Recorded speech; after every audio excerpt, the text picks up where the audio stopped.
It took me 3 attempts to sell my business. The first one, I hired a local business broker because I had this limiting mindset that in order to sell my business, it needed to be somebody in my community that would represent it. The third time, I sold my business. This isn't a story about either one. This is a story about my second attempt. In the meantime, if you don't know who I am, my name's Scott Miller. I'm the owner of thegrowthleague.com. And I make these videos and I coach restoration folks and other home services businesses all over the country because I'm passionate about helping them to get more profitable, reduce the chaos, and build something that's sellable.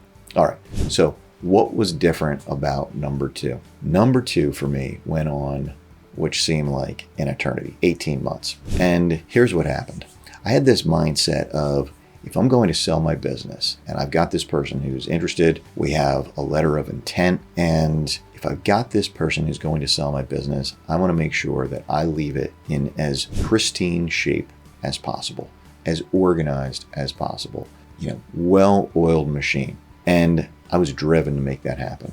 And I had a really long time to do it because I allowed myself to get strung along for 18 months. Well, there were numerous delays, and every time until the last time that this person asked me to give him a little bit more time, I said yes. Leading up to that last time when he said, I just need another couple weeks, I can't get to closing, I kept thinking to myself, why am I doing this? I've got the best team I've ever had. I'm making more money than I've ever had, and I've got less trouble. There's just less chaos in the business than ever before, because I was looking at everything with this mindset of, I want to leave this business perfect. Nothing's perfect, right? But I wanted to leave it as perfect as I could. So when he came to me that last time and said, I need another couple weeks, I said no. Because leading up to it, I thought, I'm not so sure I want to sell this business. It's in such good shape. So I didn't. And I was so happy I didn't. And I ran the business for another few years after that, continued to build the value in it, and then ultimately sold it. So what's the lesson here?